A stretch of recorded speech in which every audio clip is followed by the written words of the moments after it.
Perfect. Oh, perfect. Hey, Sachin. Hi. Okay. All good?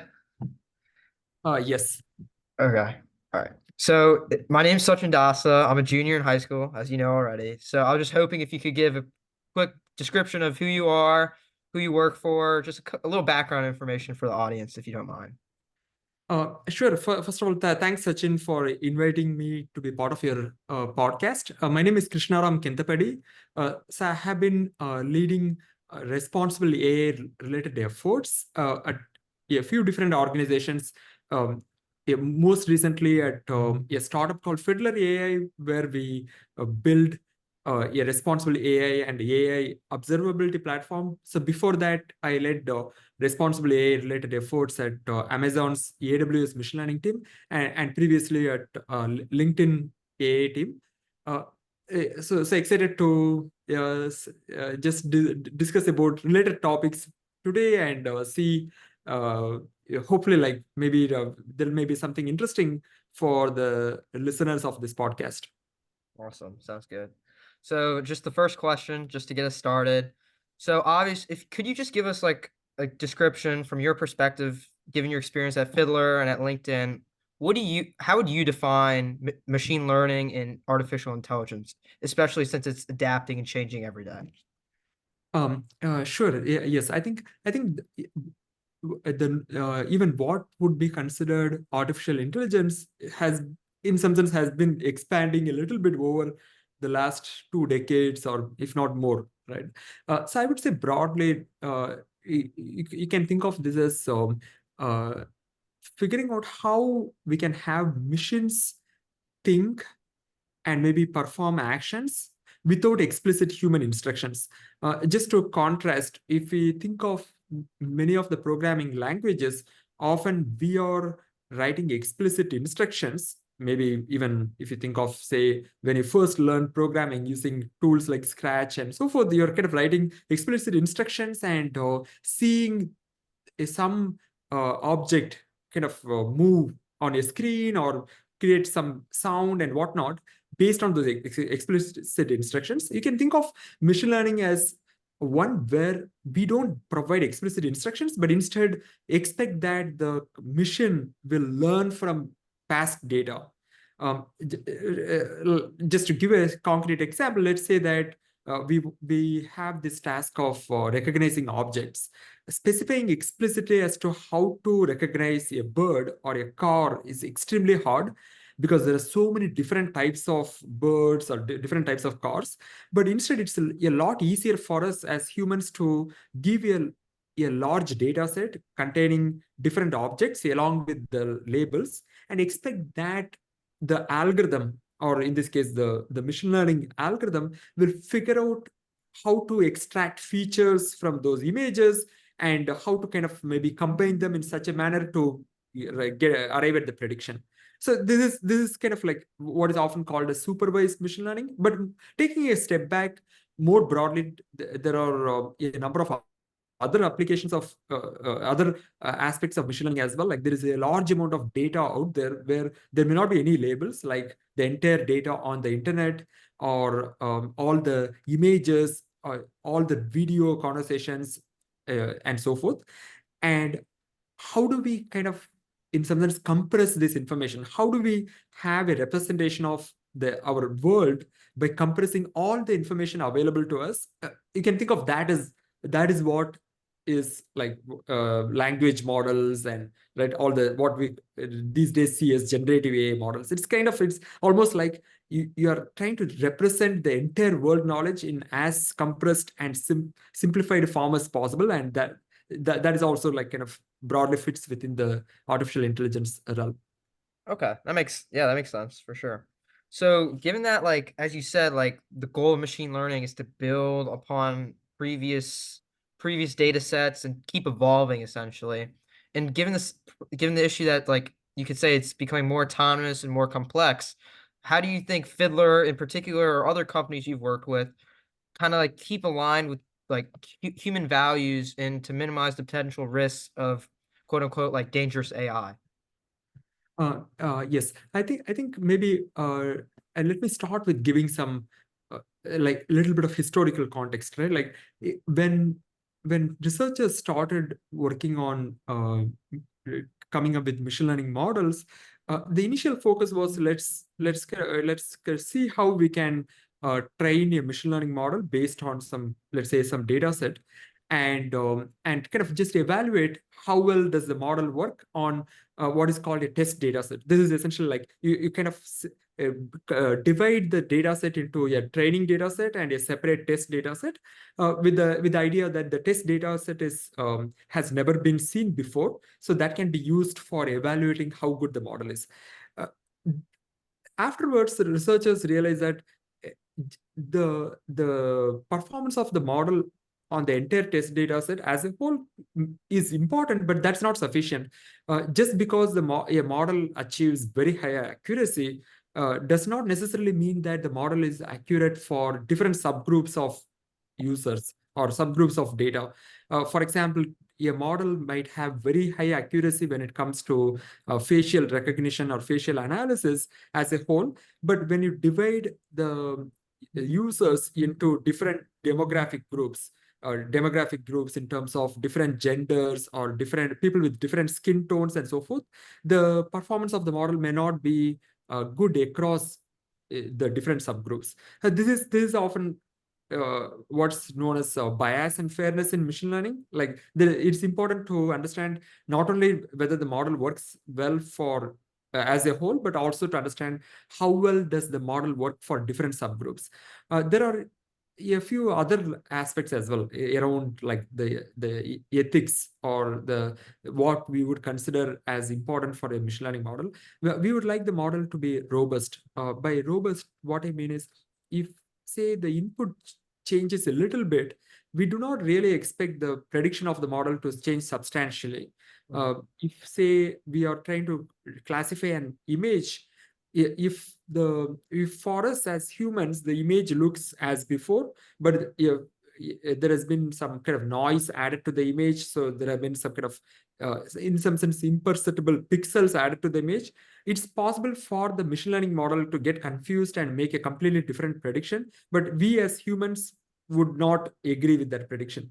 So this is what is often called as robustness. We want the models to be not brittle, to be kind of robust to minor perturbations or changes in the input, and still have the arrive at the same prediction in the output. Yet another dimension is privacy. Often such models are trained on data sets which might have sensitivity. For example, these could be health records, these could be financial transactions, these could be what might be considered as personally identifiable information. How do we ensure that by querying the trained model, we don't accidentally leak the personally identifiable information about someone? Right? So that's kind of what is important in terms of protecting privacy. How do we make sure that even when we train models on what might be considered highly sensitive data, how do we ensure that the model output does not leak any private information? There are other aspects. Often these models are used by domain experts like doctors or loan officers, customer support representatives, and whatnot. They may have a need to understand how the model is making its predictions.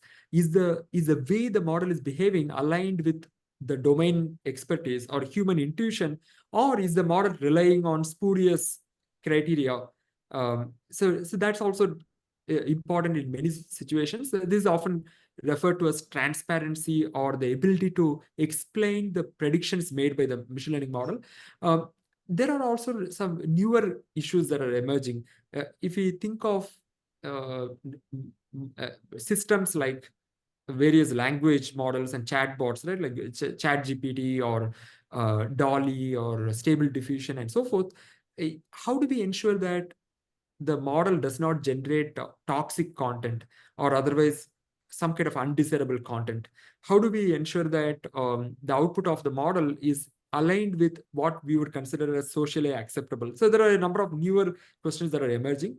And to kind of take a little bit further, some researchers are also thinking more broadly about the ability to control these models. How do we make sure that uh, by when we deploy more and more powerful AI models, it does not increase risks to the society as a whole. It does not increase the ability of someone sitting in some garage to maybe create bio weapons or to create other kinds of weapons or other misinformation to create kind of to have huge amount of disinformation or misinformation or influence the outcome of an election in a large democratic country and so forth. There are a number of such additional considerations that have come up more recently. Those are also becoming at least as important as before. Okay. Yeah, definitely.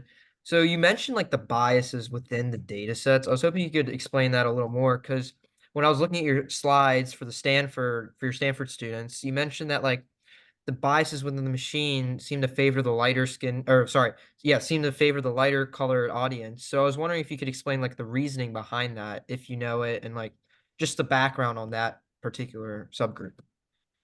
Sure. So this is, I think, what you are referring to is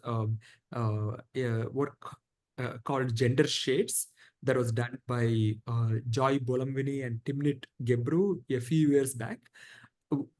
What they observed is that many of the commercially available facial analysis softwares back then uh, had high accuracy as a whole, but when you kind of subdivide and measure the accuracy for different subgroups, it was very different. In particular, they noticed that the accuracy of these facial analysis models uh, was higher for those with lighter skin tones compared to those with darker skin tones. And similarly, they observed that the accuracy was higher for males compared to females. And interestingly, when you look at the intersection, the contrast is stark. The accuracy is close to 100% for uh, light-skinned males, whereas the error rate is as high as around 33% for uh, dark-skinned female category, right? So there's such a huge difference the moment you consider intersectionality. When you consider two of these dimensions together, the difference becomes quite substantial. There are a few reasons why these kinds of biases end up occurring in the trained machine learning models. So one reason is that often the data sets used for training these models or may not be representative of the real world. Quite often they're not. The data sets that you can obtain from internet tend to have a lot more of maybe images of men as compared to women, or they may have a lot more images with lighter skin tone compared to darker skin tone. They tend to have a lot more of the images of people who are based in richer countries like maybe US, European Union, Japan, and so forth, as compared to those living in poorer regions like large parts of Africa or several parts of Asia and so forth. So as a result, when you train a model over these kind of skewed data sets, the model may not necessarily work well for all groups. The model may not work well for these kind of underrepresented groups. The other reason is let's even focus on just one country like the United States. So by definition, the number of data points you might expect to have for minority groups would be a lot less compared to the number of data points you can have for, say, majority groups. So for example, if you take the United States as specifically if you just sample uniformly of all the people in the United States, you may end up having a relatively small fraction of uh, uh, images with say darker skin tones compared to lighter skin tones, and as a result, the model when it tries to learn a single model across this entire data set, it may tend to not give as much weight for these underrepresented data points. There are ways around this. For instance, often people try to oversample from these underrepresented groups so that the model works well for those groups. There are a number of other different techniques as well. These are just a couple of reasons. There are also broader reasons. more often than not, the one may not even be aware that there are these bias issues. People may not even realize that there is a need to slice and dice the data and measure the performance of the model for different subgroups. So that kind of goes back to even creating awareness about the need for measuring biases. Yeah, yes, taking a step back, the need for having sufficient diversity of viewpoints and diversity of experiences in the team. Uh, I think some of these factors are at least as important as whatever you might do from a technical angle. Okay, definitely. So you kind of like hinted at it and mentioned a little. So like, what specifically do you think we could do as a society or as a company to kind of like remove these biases? Obviously, you said oversample. Do you Mhm. think there's other methods or more free from bias ideas that you have or that you've seen implemented? Sure. So kind of I briefly touched upon some of the techniques to remove or reduce biases from the data set itself before even the model is trained. There quite often than not, it may not be possible to completely eliminate all types of biases, especially like if the data set is really large, like the entire internet corpus, or the data set is so large that we may not even have a good understanding of all the different types of biases. In those cases, another approach is to yeah, incorporate the fairness requirements during the training of the model. So you can think of this as instead of attempting to train a model that optimizes for something like error over entire population, you might want to say that you want to reduce the error over the entire population subject to certain fairness constraints. For Mhm. example, you might say require that the the worst error across different subgroups, in other words, the maximum error across different subgroups is minimized. You can impose such additional constraints. You can kind of think of it a little bit like, in case you're familiar with optimization, this is a Yeah. little bit like constraint optimization. Instead of just optimizing with respect to a single objective, you may want to optimize for that objective subject to certain constraints, mathematical constraints, which correspond to various bias or fairness requirements. That is one way you can do during training. And sometimes you may not even have the luxury of uh, modifying the training data or even incorporating such constraints during model training. In those cases, you can also adopt post-processing approaches. What this means is you may already have a trained model, but you may want to make some modifications when the model is being deployed to meet certain fairness requirements.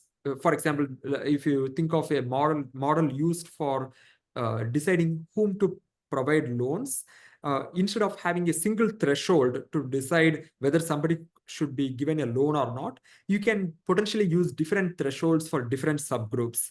This is just an example where you have the same model, but you're applying some kind of post-processing modifications to how the model gets used. These are just a few examples. There are a number of other ways as well, and one of the challenges is that the techniques I described largely work for, say, classification or regression and relatively simpler models. But when you think of large language models or various kinds of image generation models, it becomes a lot more complex. Sometimes we may need a almost like a firewall or safety layer which detects any bias issues when during deployment and then take some remedial step. You may not even know all kinds of biases that may be present in the model. Yeah, right. So as these biases start to appear to the companies and to the world, obviously companies are going to be trying to fix those biases and they're going to need larger and larger data sets, more samples, more everything. Do you think there's a point where obviously to get that data you're going to have to need a lot of information, and do you think there's a point where that line can be crossed where you're invading someone's privacy, or do you even think that line's already been passed given how much data is out there? Yeah, yes, I think that's a really interesting dimension. Right? This is a dimension that we are kind of discussing a lot recently. Like um, in the past, many of the large tech companies had this view that they're training models over publicly available data sets. Mhm. And the trained model itself is not infringing on copyrighted content, because it's the each copyrighted data is used as part of the training of the model, but the model itself does not reproduce some of the copyrighted content, right? So this is kind of the viewpoint that was adopted for a long time.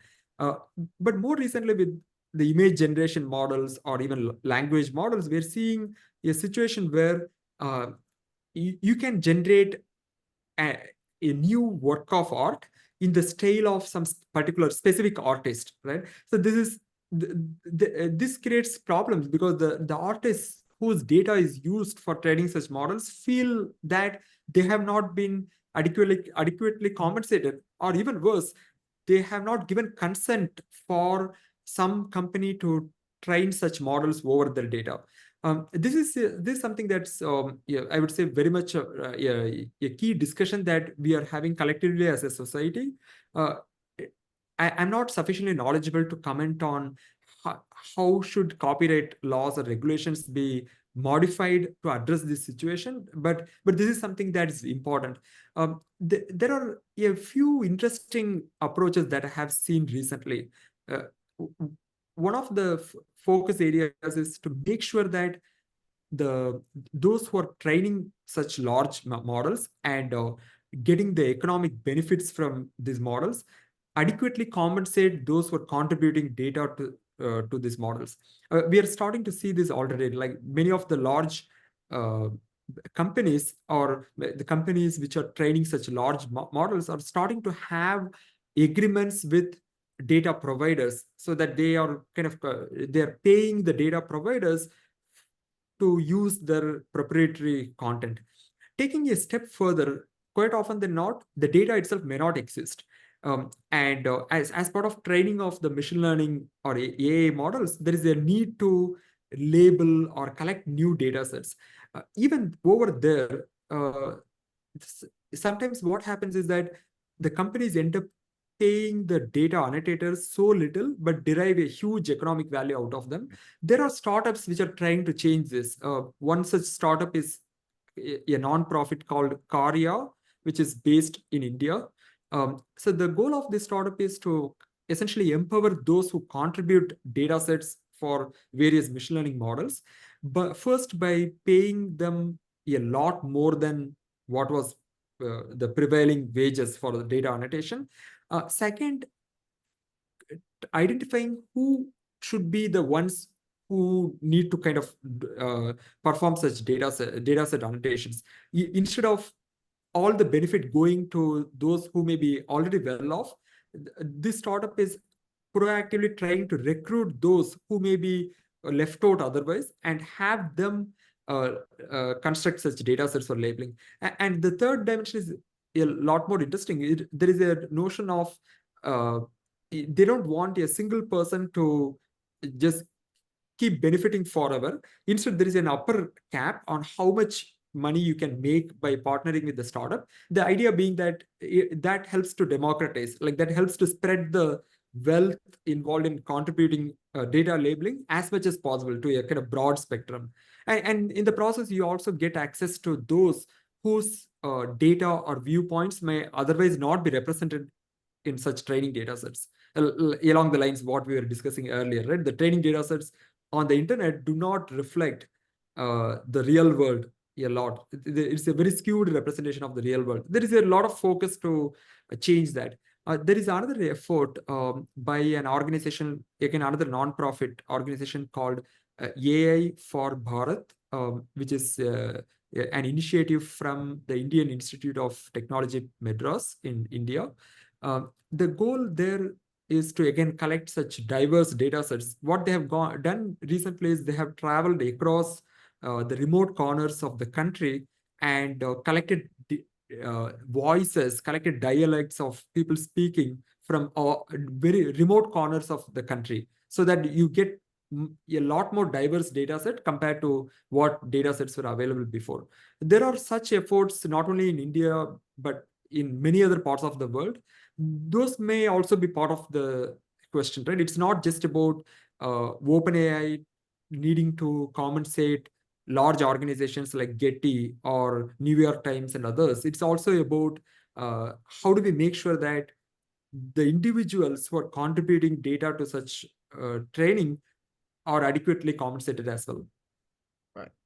So, like, kind of going off of that, what do you think? Like, this might be a little out of the scope, but like, what do you think? What ethical considerations should be like prioritized when people make these data sets and release these AI algorithms to the public? What fine line do you think there is that shouldn't be crossed? There are a number of interesting dimensions to keep in mind when kind of making such AI models available. The first I would say is kind of think of this a little bit like food products, right? When we go and buy any food item from the supermarket, we usually especially any processed food, we do see some kind of labels, right? We have a nutrition label associated with the food product that tells us what are the ingredients as well as what are the different like all the calorie values and whatnot.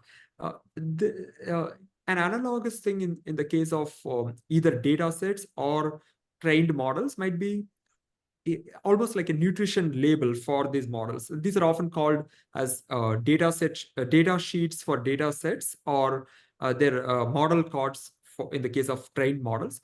The idea is that these uh, accompanying information is expected to contain how that data set was derived in the first place. Um, if it was derived from the internet, what procedures did you do to maybe curate the data set? How did you kind of get rid of undesirable content? How did you measure different types of biases? How did you ensure that the data set is representative for the intended application? What are even the intended applications and so on? So likewise, in the case of trained models, again, a lot of similar questions. What is the model? What is the data set that was used to train the model? And what are the properties of this data set? Uh, what are the properties of the model? How accurate is the model as a whole? How well does the model work for different subgroups? What are the intended use cases? Maybe this is a image recognition model which was trained with the goal of differentiating, say, cats and dogs, but maybe this is never intended to be used for facial analysis. So these are the kind of things that need to go as part of these model cards. Uh, yeah, taking a step further, especially as we kind of look at some of these very large language models or other types of generative models, there are a few uh, uh, different concerns as well. Concerns like how powerful are these models? What are the new capabilities that are enabled by the availability of this model, which were not there before? Just to quote one of the experts at a recent symposium that I attended at Stanford, the sentiment was that uh, i- prior to the release of large language models, if one wanted to create a biological weapon, a bio weapon, um, you typically need to have some kind of advanced degree in biology, maybe a PhD in biology. The reason is that you need to know what terms to do a Google search for, or right where to go and collect that information. You need to know the right terminology and whatnot, right? Like especially like if you want to create like some kind of pathogens or other kinds of bioweapons. The sentiment was that the availability of the large language models is not necessarily releasing any information that was not available before. The information was already out there somewhere in remote corners of the internet, but it's kind of reducing the barrier to entry. You don't need now a PhD in biology to figure out how to do these things. So it's kind of like reducing the effort needed for both positive outcomes as well as dangerous outcomes, right? It's a little bit like any other tool. It's a dual purpose tool. The tool can be used for constructive purposes. There are a lot of benefits of such powerful AI models. At the same time, there are such downsides, and we need some way of figuring out how to address or how to handle those downsides. Right. So we have about like 10 minutes left. So I have one final question. This is more general, but I think it's probably like most relevant in my opinion. So What specific challenges in particular do you see in ensuring the safety and like the ethical use of AI, especially not necessarily only in like a normal Google, instead of using a Google, use ChatGPT to type in what is 10 times 10 or something like that, but like in different sectors like healthcare, automobiles, engineering, like all of that. Just in general, what do you think your take or what is your take on how AI is going to play out in terms of safety and ethical? Mhm. Sure. So maybe I'll kind of take a step back and just share some thoughts on some of the applications that are kind of new and emerging, exciting applications that are emerging, because I want to make sure that the listeners of this podcast don't kind of get a feel that, oh, everything is kind of very gloomy about AI, right? There are a lot of positive benefits that we can expect to see in the near future. If any of you are interested, I would strongly encourage you to read a few interesting books that are coming out in this topic. So one book is written by Mustafa Sulaiman, who is a co-founder of DeepMind and Inflection AI. So this book is called The Coming Wave. So I think you can see Yeah. a copy here. So this book talks about all the challenges that we're going to face in the current century, not only with artificial intelligence, but also related technologies like synthetic biology, robotics, quantum computing, and so forth, right? There are a lot of upsides of these technologies. There are also a few downsides, and we need to figure out how to kind of contain or handle those downsides. Let me start with some of the upsides. Um, let's start with healthcare. Uh, So both of us are based in the United States. So we are fortunate to have access to relatively high quality healthcare, access to primary care physicians or specialists and so forth. But unfortunately, this is not the reality in the majority of the world, right? Large parts of the world. The ratio of the number of, say, primary care physicians or any specialist to the larger population is very skewed in many parts of the world. How can we use artificial intelligence to reduce those inequalities, right? To democratize access to healthcare. Could we have a personalized healthcare assistant, almost like a personalized primary care physician or an assistant to a primary care physician for anybody in the world? Could we personalize access to, could we have personalized treatment plans, personalized diagnosis? How do we use AI for accelerating discovery of new drugs? There's a lot of potential. Already AI is showing a lot of promise in identifying all possible proteins as well as the protein structures or different types of new molecules that one can synthesize, not only for healthcare, but also for material science and other disciplines. There are a lot of rich applications, right? Like there are also applications like so much new research knowledge is coming out in the world every day. It's realistically not possible for any human, or let's say even the best doctor, to absorb all this information by reading those papers. How can AI models help to uh, summarize all the new knowledge and present the relevant knowledge in the context of some treatment that the doctor is interested in? These are just a few examples in the healthcare setting. You can also think of similar applications in education. Again, very similar story. Here in the US, we are very fortunate to have relatively high quality public education system, both at the primary level as well as at the secondary levels. But in many parts of the world, this is not there. How can we use AI for both augmenting teachers, right? Helping teachers as well as to help students. Organizations like Khan Academy are deploying tools like Conmigo for exactly this purpose, right? To kind of reduce the workload of the teachers, to kind of help teachers create new tutoring plans or lesson plans, and similarly like, to assist students as they're learning new material and whatnot. In At the same time, while we consider these applications, we need to be very cognizant of some of the down risks, right? We need to deploy these technologies gradually, measure any unintended consequences like biases or privacy leakage or other types of issues, and then iterate and learn from those mistakes and constantly improve those technologies. I would say that those are some of the broad the AI safety related concerns. But at the same time, sometimes I hear a sentiment that uh, there is a need for some level of regulation, but if the regulation happens to be excessive, there is a risk that we might stifle innovation as well. There needs to be a fine balance between having some guardrails, the right incentives for organizations, and at the same time there should also be enough room for some kind of explorations to Right. come up with applications that we have not even anticipated, right? New kinds of tools for education, healthcare, or other socially relevant disciplines, and there is a lot of potential around that. Perfect. Yeah, I mean, for everything, there's always that fine line, and especially with AI, it's changing every day. So who knows when we'll find that line. But yes, thank you. I really appreciate you taking the time, Dr. or Mr. Kenthapadi. So I hope you enjoyed it. You should see this. I'll send it to you whenever I edit it and finish it up. But I really appreciate you taking the time. I know we emailed back and forth a lot, but I'm glad it worked out. So yeah.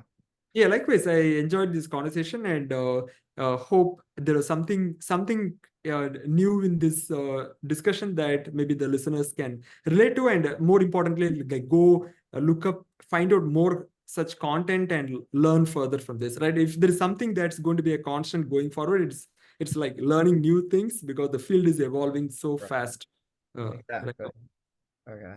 Awesome. Well, thank you again for having it and have a good day and I'll make sure to keep you updated. So yeah. Yeah. Thank you. Thanks, Sachin. Bye. Bye.